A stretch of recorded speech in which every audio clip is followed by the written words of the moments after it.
สำหรับในคลิปวิดีโอนี้เดี๋ยวจะมาสอนวิธีการอ่าเปิด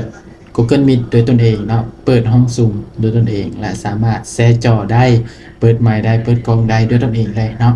ง่ายๆเนาะก่อนอื่นให้เรามากดเข้าบน Google Chrome เลยกดเข้าไปแล้วก็เลือก user เขาจะเข้าผ่านตัวใดจะเข้าตัวนี้แล้วเรามาพิมพ์ค้นหา Google Meet เนาะ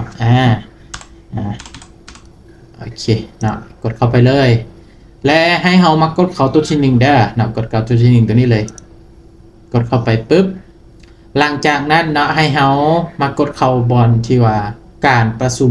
ใหม่เนาะหลังจากนั้นให้เรามากดเริ่มการประชุมทันทีมันจะเข้าสู่ระบบเลยพอใจเคยสั่งนะถ้าว่าเรายังบ่เคยที่ผูกเถื่อให้เรากดเข้าตัวที่1นะกดเข้าตัวที่1นี้เราจะมีลิงก์จะมีลิงก์ตัวนี้นะจะมีลิงก์เป็นของตัวเองนะลิงก์เพื่อส่งให้คนอื่นสามารถเข้าร่วมมีตติ้งเข้าร่วมซูมของเราได้สามารถเข้ามาเบิ่งเราได้เนาะแต่ว่าถ้าว่าเขามีแล้วเรากดเข้าตัวที่2เนาะเริ่มการประชุมทันทีกดเข้าปุ๊บ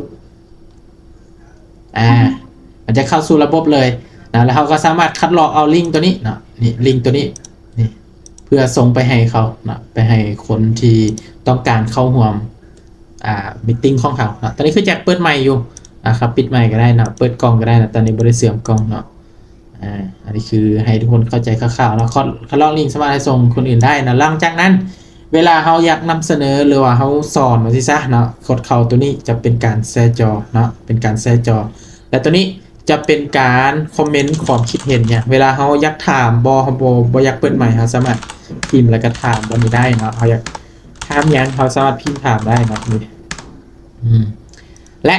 ถ้าว่าเขาอยากจะแชร์จอเนาะให้กดเข้าวันนี้เลยเลือกเลยเขาจะแชร์จอเฉพาะหน้าบอเนาะยกตัวอย่างเขาจะให้มันเห็นแต่หน้าเดียวที่ว่าเขาอยากให้มันเห็นคือเดี๋ยวจะเข้าแพลตฟอร์มอื่นเนาะแล้วกลับมาหน้า Google Meet เขาเนาะกดวันนี้แชร์จอเด้ถ้าว่าเขาอยากให้มันเห็นแต่หน้าตานี้เขากดเข้าตัวนี้เนาะนี่กดเข้าตัวนี้แล้วก็แชร์เลยเขาจะกดไปใส่กระตาบเนาะหน้ามันก็จะอยู่หน้าตานี้เลยมันจะอยู่หน้าตานี้เลยนะสำหรับตัวนี้ก็ง่ายๆนะวิธีการสร้างมีตติ้งเนาะแล้วก็เข้าหัวมีตติ้งเนาะบ่ได้ยากเลยนะนี่อยากกดโบกมือโบกยังก็ได้เนาะอยากคอมเมนต์ยังก็มาคอมเมนต์นี้เลยเนาะนี่มือคีย์บอร์ดบ่นี่ใครจะถามเป็นคอมเมนต์ถามไม่ได้เนาะอันนี้คือจะเป็นจำนวนคนเนาะคนเข้าร่วมเท่าใดครับสามารถเบิ่งบนนี้ได้เนาะ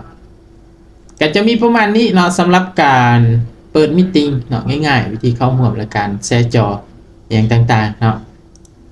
นี่เปิดเป็นภาพใหญ่ก็ได้เนาะง่ายๆนะวิธีการเข้าสู่ระบบเนาะกดวางเลยเวลาเขาจบแล้วเขากดวางไปเลยเนาะอันนี้ก็จะมีประมาณนี้เนาะสำหรับการเปิดมีตติ้งโดยตนเองนะสำหรับใครที่ยังบ่ทันเป็นเนาะการสามารถเบิ่งคลิปวิดีโอนี้ได้เนาะ